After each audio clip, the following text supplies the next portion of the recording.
Eh oui, on est à Lyon. Eh ben, salut à tous, c'est Chacan pour le Magigazine et aujourd'hui j'accueille pour une interview. Alors je voulais te faire une mauvaise blague avec une bouteille d'alcool mais je me suis retenu. J'accueille Jacques Daniel. Enchanté. Qui est le créateur de Watch IT d'ailleurs, je sais pas comment toi tu le... Watch IT, qui est le barillet de FI caché dans une montre, dont on a plutôt pas mal entendu parler ces derniers temps, donc tant mieux. Tout à fait. Et donc tu nous as fait l'amitié de venir à Lyon pour, j'ai enlevé la montre pour mettre le Watch IT, pour une petite interview. Alors voilà, matinée dans un petit bouchon lyonnais typique, voilà, on les reconnaît notamment à Sénaplat. Et puis bienvenue à Lyon. Merci. Merci de m'accueillir, moi et Elbec, pour une interview, c'est très aimable. Alors justement, toi et Elbec, raconte-nous l'aventure Watch IT. Comment ça vient d'abord cette idée de cacher un barillet dans une montre? Alors ça vient sans grande surprise du fait que j'ai commencé avec du fil. En fait, j'ai commencé avec Cap Lévitation, qui est un très très bon DVD de mon point de vue. Et c'est le premier tour de magie que j'ai appris. J'ai passé, au lieu d'apprendre avec des cartes, je suis tombé là-dessus sur le site de Big Magie où je cherchais à me faire brûler les mains. Il y avait une annonce pour Pyris de Nicolas Lepage. Dans les onglets à côté, il y avait Cap Lévitation et j'étais jeune, j'étais étudiant. Et j'ai dû passer genre 2 semaines devant mon PC à faire non mais comment il fait? Non mais c'est pas possible. J'avais jamais fait de magie mais j'ai fait non mais c'est pas possible. Non, ça c'est pas possible. Donc j'ai craqué, j'ai acheté mon premier tour, c'était Cap Lévitation et j'ai passé ensuite dans ma cuisine, j'ai passé des semaines avec ma capsule de bière, enfin ah putain ça vole pas, ça va dans le mauvais sens. Et c'est comme ça que j'ai commencé le FI et finalement c'était pas pratique puisque tu te retrouves toujours à... Alors si t'as un fil qui te traverse, t'es pas à l'aise pour pratiquer, t'es pas à l'aise pour aller en soirée, alors je me suis retrouvé avec des fils là, à boire ta bière comme ça, avec les gens qui te font « Ah mais t'as un cheveu ?» Non, j'ai pas de cheveux, attends, truc atroce. Finalement j'ai essayé l'ITR de copain, l'ITS de copain, ouais. Donc tu te charges comme ça. Truc, très bien, ouais. Dont on parlera dans le Magigazine très bientôt sur le spécial FI, avec Watch It en détail. Très bon choix. Et du coup j'ai acheté 3 ITS de copain, j'étais content, mais le truc chargé partout avec des coutures. Et ça m'énerve, alors il y a un truc qui m'énerve, c'est quand on est magicien, on vous demande toujours genre « Ah ouais t'es magicien, fais-nous un tour !» Et alors pour peu que t'aies déjà fait léviter une pièce de monnaie, les gens te disent « Ah mais tu peux pas nous refaire, lui refaire le même que celui que nous a fait la dernière fois ?» Et tu fais « Mais attendez, parce que là je suis à poil, j'ai pas l'ITS avec moi, ouais non mais en fait, parce que j'ai plus le fluide, c'est... Voilà. J'ai plus de mana. Donc, j'ai laissé tomber ça, et je me suis dit, il faut que ce soit sur un objet que tu es toujours avec toi.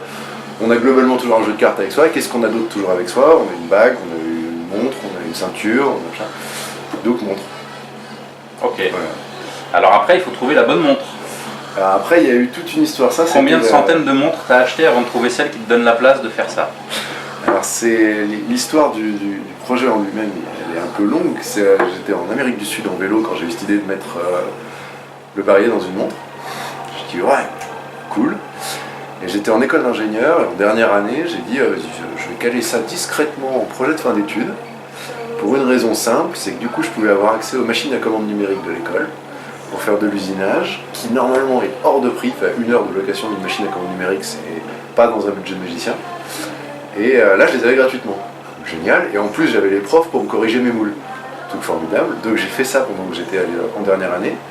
Je me servais de l'atelier de chez Climax à Lille pour travailler en même temps, parce que j'avais bossé avec lui, on avait un accord, je faisais un peu de boulot pour lui, j'avais le droit d'accéder à son atelier. Bon deal.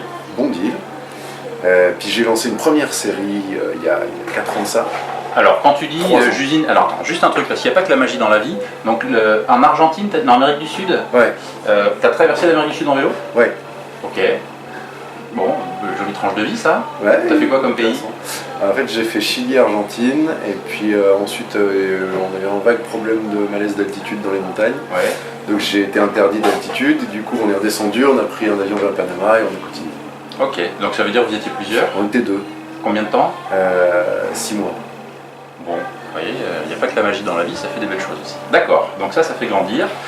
Quand tu dis les pièces d'usinage et tout, c'était par rapport à quoi? Tu usinais quoi? Alors c'est pas la même chose que ce qu'on a aujourd'hui. C'était un prototype. Aujourd'hui on a un circuit imprimé. Et avant on avait une coque résine. En fait, j'avais fait un moule avec des inserts, il y avait le moteur qui était inséré, l'interrupteur et tout. Je coulais de la résine par-dessus, je le sortais, et donc chaque pièce était moulée par moi-même dans un atelier, dans l'atelier de Kimax. Et j'étais fier de moi, j'ai dupliqué le moule de boîte, j'ai multiplié le moule qui était en aluminium, j'en ai fait des copies en silicone, comme ça je pouvais en faire 8 d'affilée. Et je produisais. Et j'étais super content, ma première série elle est tombée, et j'ai eu une commande de chez Arteco, une 20aine de pièces, ou une 30aine, je sais plus, j'étais super fier de moi. Là-dessus je me suis rendu compte que le gars qui me fournissait les montres avait déposé le bilan, donc je pouvais plus avoir le modèle. J'ai trouvé un chinois sur un marché d'Amsterdam qui m'a retrouvé un modèle qui correspondait, auquel je pouvais mettre mes circuits, donc je lui ai racheté des montres. Là-dessus, j'ai fait mes coulées, j'ai racheté mes interrupteurs, j'ai investi mon prêt étudiant de l'époque dedans. Je me disais, non, mais je paierai mes frais de scolarité plus tard. C'est ce que tu dis dans le DVD sur le prêt étudiant, ouais. Voilà. Et j'étais à l'époque, j'étais allé voir ma copine à Amsterdam, et j'ai fait ma série, je suis arrivé pour la monter. Elle rentrait pas. Alors la raison, c'est qu'en fait, les moules en silicone, ils ont rétracté au soleil quand ils ont séché. Ah. Et du coup, j'avais un demi-millimètre de moins. Et ça rentrait plus dans les montres. Je me suis retrouvé avec une commande d'Arteco. Je pouvais pas l'honorer parce que j'avais pas les pièces, parce que j'arrivais plus à les produire. Et j'avais dépensé tout mon prêt étudiant, donc de toute façon je pouvais pas l'avancer. Bon. Qu'est-ce qu'on fait dans ces cas-là? Fin de l'histoire. Là-dessus je me dis je peux faire une relance, il y a un truc à faire. J'appelle Murphy Magic, donc c'est le grossiste en matériel de magie qui fournit toutes les boutiques en gros de France et de partout dans le monde d'ailleurs. Alors pas toutes les boutiques, mais il y a beaucoup de tours qui viennent de chez eux. Et j'appelle Murphy, je lui dis voilà, j'ai un super projet, je vous envoie des photos, est-ce qu'on peut en discuter? Moi je pense que c'est un truc chouette. Et le gars me répond, très beau produit, mais je peux pas. Parce que j'ai un accord avec Igal Mesica. Il est en train de travailler sur la même chose, il m'a dit que si jamais je sortais ce produit-là, il retirait tous ses produits de ma vente. Et je peux pas me permettre d'avoir... c'est comme si le gars dit, je peux pas me permettre d'enlever Coca. Et bon, j'étais un peu, pas content. Et puis je me dis, je viens de planter ma série, ça peut être l'occasion de... Ça, c'était quand? C'était il y a 3 ans. Donc Mesica, lui, il bossait plutôt sur le Spider-Pen, pas sur une montre. Il bossait sur le Spider-Pen. Ouais. Mais ça n'a pas dérangé, quoi. Voilà. Le gars, il savait qu'il voulait faire une montre plus tard, et il voulait surtout pas que je lui crame le marché. Parce que le premier est vendu, même si j'allais pas faire un aussi gros chiffre que lui, j'allais lui casser son marché. Et donc je me dis, allez, soit, je contacte Mesica. Je lui envoie un mail, je fais voilà, j'ai un projet de montre. A priori, vous êtes en train de travailler dessus. Le mien, il est fini et il marche. Si vous voulez, je vous vends le concept, les moules, et puis voilà, ça peut être chouette, ça peut être une bonne idée. Le gars me dit très bien, très bonne idée. Question de prix. Et le gars me dit écoutez, je vous propose, vous me revendez tout, donc le matos, les moules, les machins, vous arrêtez d'en produire, et je vous en propose 500 $. Le gars il m'a proposé 400 € pour que j'arrête de fabriquer. Je lui ai dit vous déconnez là. Bonjour. Bonjour. Bonjour monsieur. Ah oui, parce que dans un bouchon lyonnais, il y a des Lyonnais. Il y a des Lyonnais. Avec des vrais morceaux de Lyonnais dedans. Ouais, donc ça le fait pas. Donc ça le fait pas. Là-dessus, je lui dis qu'il se fout un peu de moi. Et le gars me répond de toute façon, donc c'est Igal qui répond de toute façon, vous n'avez pas le choix, puisque j'ai déposé un brevet sur le sujet. Si vous n'arrêtez pas la production, dans 3 jours, je vous attaque. D'ailleurs, voilà 2 liens vers des procès que j'ai faits. Un en Chine et un aux États-Unis. Je n'hésite pas à faire des procès, je les ai gagnés. Donc comme ça, vous saurez qu'on rigole pas avec moi. J'avais 24 ans. J'attends un procès sur une liberté d'exploitation de brevet. Juste, je vais m'endetter pour les 30 prochaines années sur une connerie. On se pose des questions. Alors, après, Mesica défend son matos aussi parce que lui, il vit de ça. Ceci mis à part, nous on le connaît que par Magigazine, on l'a contacté, il nous a fait un très bon accueil, mais après c'est business is business. Quoi. Business is business. Et alors, le gars me donne ces liens d'articles qui parlent de cette procès. Je vérifie, je stresse, j'en dors pas, finalement je dis je vais contacter l'autre. J'avais des cours de propriété intellectuelle à ce moment-là à l'école. Donc je cherche sur la base de brevets européenne, je trouve pas son brevet. Je cherche sur la base de brevets monde. Alors il en a déposé un sous le nom de sa sœur aux États-Unis, mais pas en Europe. Merde, il y a un truc qui va pas. En En matière de brevet, ouais, il faut bien spécifier sa zone, quoi, c'est clair. Hein. Ah oui, c'est pas les mêmes prix, c'est pas les mêmes procédures, et c'est hors de prix. De mon point de vue, ils pouvaient pas se payer un brevet Europe, puisque c'est, il me semble de mémoire, c'est 32 000 € pour faire un brevet sur la zone Europe. Et pour le maintenir sur 20 ans, donc sur la durée de vie d'un brevet, c'est 85 000, je crois. Ça faisait un budget conséquent, ça me paraissait beaucoup. Et puis je contacte le gars sur lequel il a gagné le procès. Le gars me dit, il explose de rire, et il me dit, mais tu déconnes. Ah non. Et en fait, il a perdu son procès, son brevet aux États-Unis, il a été déclaré comme non valable. Et là-dessus, il m'envoie le lien vers le tribunal de Columbia. C'était là qu'avait eu lieu le procès. Je regarde, je cherche dans les comptes rendus de procès, puisqu'ils sont publics et publiés sur le site internet, je tombe sur le compte rendu de procès, je regarde, fin du procès, Miguel Mezica a perdu, le brevet n'est pas valable, monsieur Girongeta n'a pas de taxe. Donc là, hop, on rembobine, on se la refait, je lance mon idée. Non, là j'attends. Igal continue à me mettre la pression et au dernier moment, j'ai attendu qu'il abatte toutes ses cartes, j'ai attendu les 3 jours, j'ai attendu, etc. Et le gars finit par... Je finis par lui expliquer, je fais attends, parce que du coup, comme tu l'as pas déposé en Europe, je suis allé la nuit dernière, et en fait effectivement, j'ai du coup rédigé un brevet sur mon coin de table, c'était un mercredi soir, je l'ai rédigé, j'ai appelé l'américain le mercredi soir, qui m'a dit non, il a jamais gagné le procès, j'ai dit ok, du coup il faut que je le bloque sur le marché européen. Je rédige un brevet le jeudi soir, le mercredi soir, le jeudi après-midi, je vais le déposer à l'INPI pour l'Office national des dépôts des brevets. Il est déposé dans la journée. Le lendemain, j'appelle le ministère, je fais en fait, t'as triché, t'as essayé de me. Voilà. Et accessoirement, c'est fini pour toi pour la zone Europe, puisque je viens de déposer un brevet. Ça, c'était le. Mais c'est bien, mais sauf qu'en réalité, avec tout ça, j'avais toujours pas de montre avant, parce que j'avais pas les doubles. Et j'ai rencontré un ami qui à l'époque n'était pas à un mariage. Le gars, je raconte cette histoire parce que j'étais en train d'en sortir, table de mariage, on a un peu bu, je lui raconte, je fais ouais, non, parce qu'en ce moment, j'ai déposé un brevet, puis le gars, et puis on discute, puis voilà, fin de mariage, termine un peu, fin de mariage, pas propre, et le lendemain, je reçois un mail d'un type qui me dit, au fait, c'est toujours d'accord pour l'investissement? Ah oui, de quel investissement Et donc c'est Johan que je suis venu voir ici ce week-end, et qui m'a dit écoute, tu as besoin de combien pour relancer une série? Puisque le marché il existe, les gens ils en veulent, tu as déposé le brevet, il n'y a plus de concurrence déloyale possible, combien tu veux? Et alors lui il a relancé, il a réinvesti 5 000 € dans la machine, et on a changé la conception, on a dit les moules ça devient dangereux et compliqué, donc on bascule et on fait quelque chose d'encore plus abouti, d'où la version 2 de Watch IT, qui est avec un circuit électronique, qui permettait alors d'abord une meilleure qualité de production, moins de problèmes, les fils sont plus des fils, sont un circuit imprimé, donc c'est plus propre. Ça nous permet aussi de mettre potentiomètre pour régler la tension sur le fil, parce qu'en fait on s'est rendu compte que les Chinois, en fonction des moteurs qu'ils nous donnaient, on avait des moteurs plus ou moins costauds et qu'il y avait des moteurs tellement costauds que ça cassait le fil. On a dit voilà, comme ça on règle, les gens qui commencent ils mettent le potentiomètre sur pas fort, comme ça tire doucement, ils ont le temps de s'habituer, etc. Et puis quand on a un peu d'expérience, on met pleine balle, et puis là ça tire, ça met de la patate, ça fait quelque chose de plus abouti.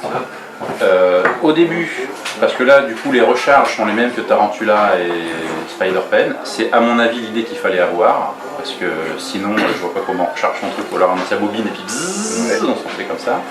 C'était pas avec ce système-là avant, puisqu'il n'avait pas encore sorti ces trucs, mais si, déjà. Il avait déjà sorti Tarantula, c'était à peu près quelques mois après. Okay. Du coup, toutes les recharges étaient dans tous les magasins, puisque Tarantula. Okay. Et bon, bah voilà. Et puis maintenant, alors du coup, voilà. Et puis pour trouver la montre qui va bien. Alors, il s'en est passé. J'ai eu de la chance entre guillemets, parce que c'était l'époque où j'étais au chômage, et j'ai eu le temps de. Enfin, au chômage non, parce que j'avais pas de chômage, mais j'ai eu le temps de passer mes commandes. De chercher des montres, j'ai commandé, il me semble, 98 modèles de montres différentes. Et alors c'était d'un ridicule, puisque le moteur fait 6,3 mm d'épaisseur. Donc j'ouvrais les montres, je les recevais toutes les semaines, je recevais des montres. Je mesurais, je jetais. Je levais, non pas bon. Non pas bon. Alors j'étais chez mes parents, il y avait des montres sur toute la table de la salle à manger. Il y en avait mais partout qui étaient ouvertes. Non, celle-là non, non, celle-là non. Bah, après il y avait celles qui étaient super profondes comme les montres Spider espion avec des caméras. Mais alors elles étaient profondes, il y avait genre 1 centimètre à l'intérieur, mais elles étaient toutes petites, donc il n'y avait plus la place de mettre le moteur. C'est une grosse blague. Ensuite il a fallu trouver les moyens, puisque derrière les montres, je les prends, je les usine. Ils prennent des coups de meule, des coups de scie, des coups de Dremel, elles sont repeintes derrière, elles sont réajustées, elles sont démontées en entier parce que sinon le mécanisme il prend des chocs, c'est un travail monstrueux. Donc j'ai fait ça aussi, c'était dans ma cave, j'ai acheté tout le matos prévu pour usiner, meuler, etc. Et puis ensuite j'ai eu la première version du circuit électronique qui venait de... Alors lui qui est fabriqué en Chine, j'ai voulu le faire fabriquer en France, c'était impossible. Là, c'est pas impossible. C'était possible, mais c'était, il me semble, 6 fois plus cher qu'en Chine. D'accord. Et c'était du coup pas rentable. Comment on trouve en Chine quelqu'un pour faire ça? Ah, ça faut y aller? Non, on n'a pas besoin d'y aller. On peut faire ça par contact internet. Mais alors ça, je garde ça comme mon petit secret.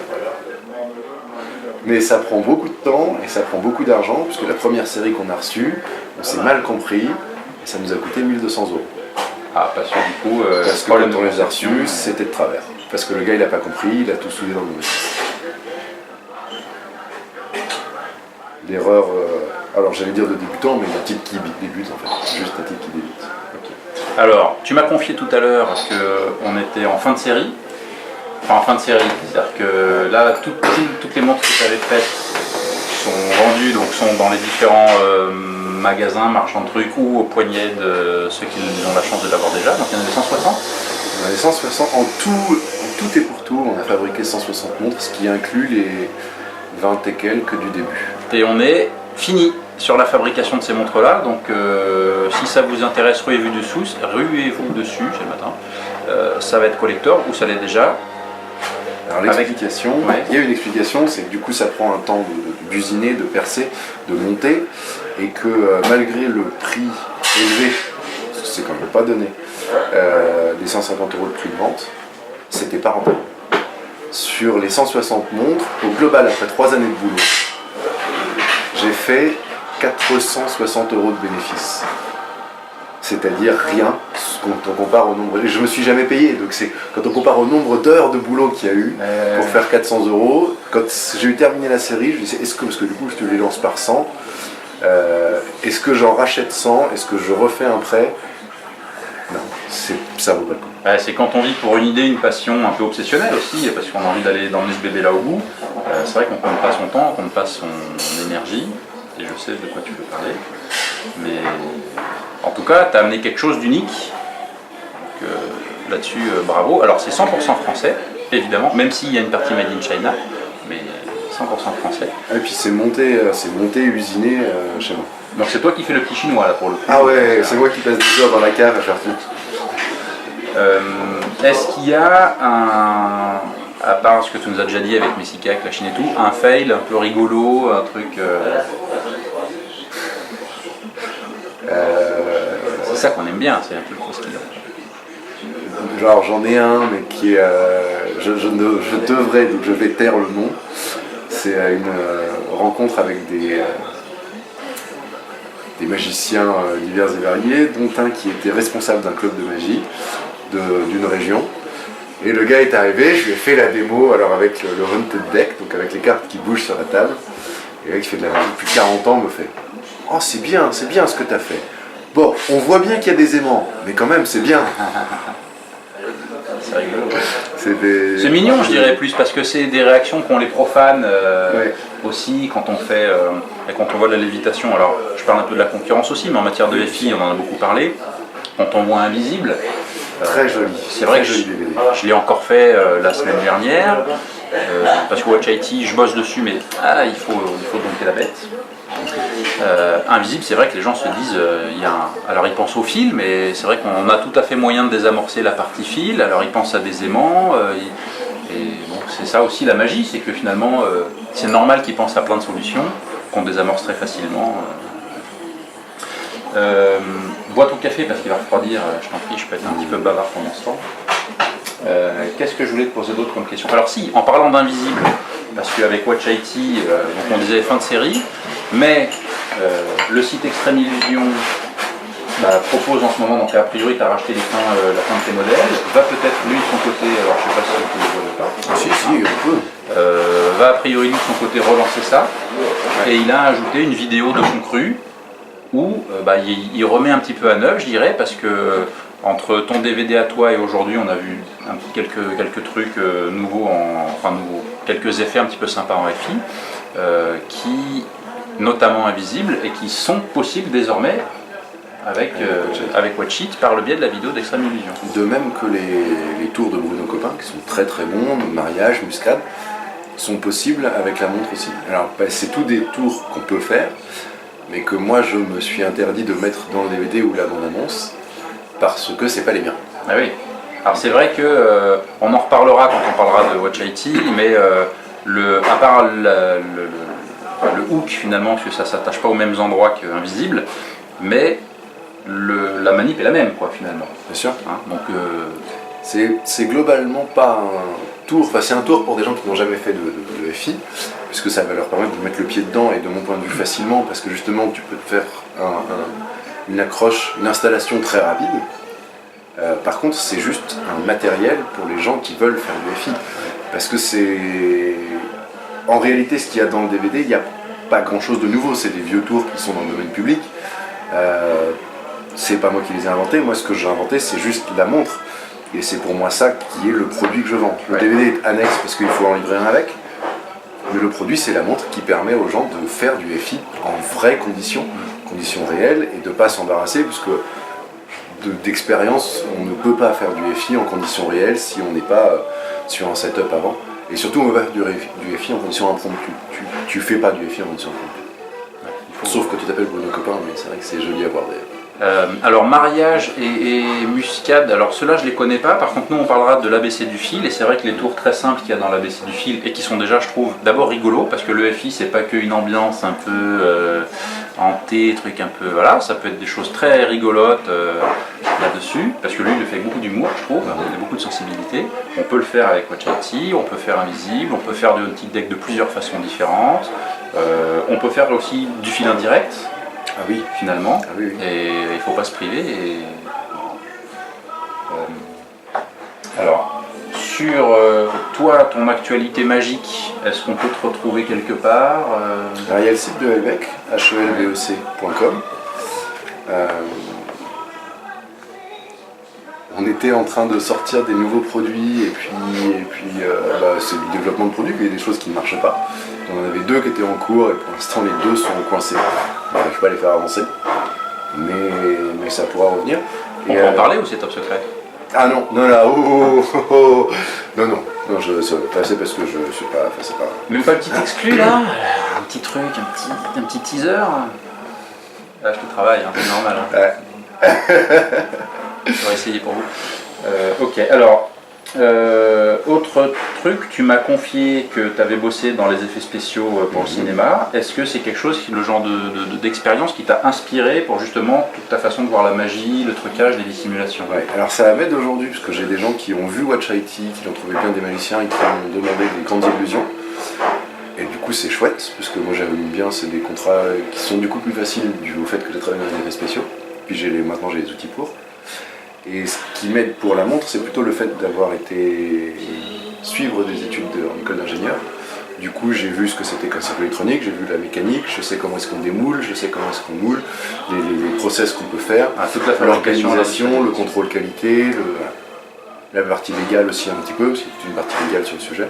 Donc c'est très très bien d'avoir fait des études d'ingénieur, le fait d'avoir fait des effets spéciaux a peu d'utilité sur du close-up. Après avoir autant parlé, une petite démo. Une petite démo. Alors, Get off the sticks, comme ils disent.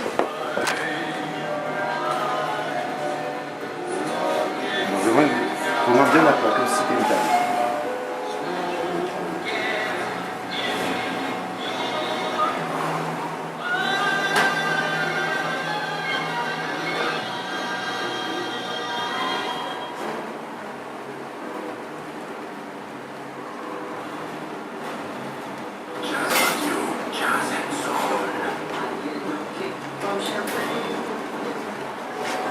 Là, bah là, voilà.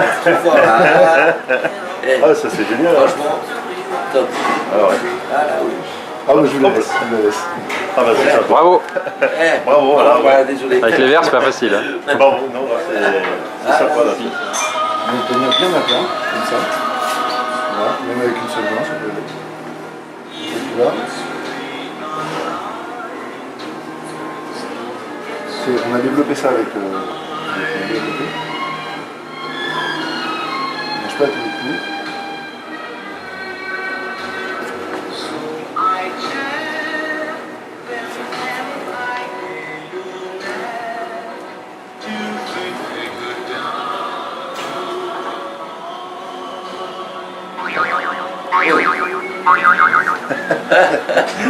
Ah là, c'est pas mal, ouais. Ça c'est impressionnant par contre. Voilà, c'est super là. Pour moi, il y a des gens qui ont des dons particuliers avec les chevaux, les chiens, les... Voilà, moi c'est les cartes. Du coup, il suffit de leur parler avec délicatesse sur sa lame. Et il ouais, c'est ça. Sa lame. Et il ouais, c'est ça.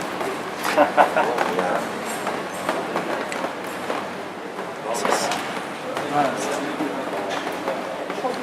Bravo. Non, vas-y, vas-y. Non, mais Ça je suis bien.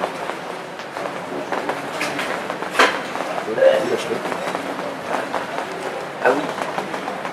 Non. Ah, c'est, ouais. C'est trop, là.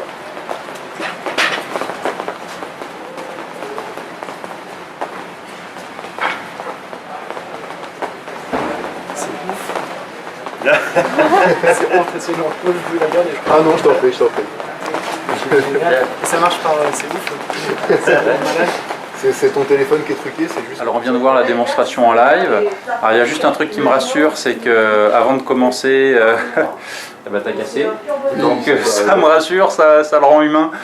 Et je me disais, il a un seul fil qui dure toute la vie, c'est bien. Non, non, donc ça lui arrive aussi. Par contre, c'est vrai qu'il se remet en place à une vitesse de dingue. Et vous m'excuserez, mais maintenant, c'est le tour de mon workshop particulier. Allez, salut. Ici, là, je laisse. Oh, formidable. Et un petit pot de macon pour aller avec. Ouais, ça. Avec un verre de macon plein, on est bien. Avec un verre de macon vide, peut-être en boire un petit. Alors à Lyon, faut pas abuser du macon.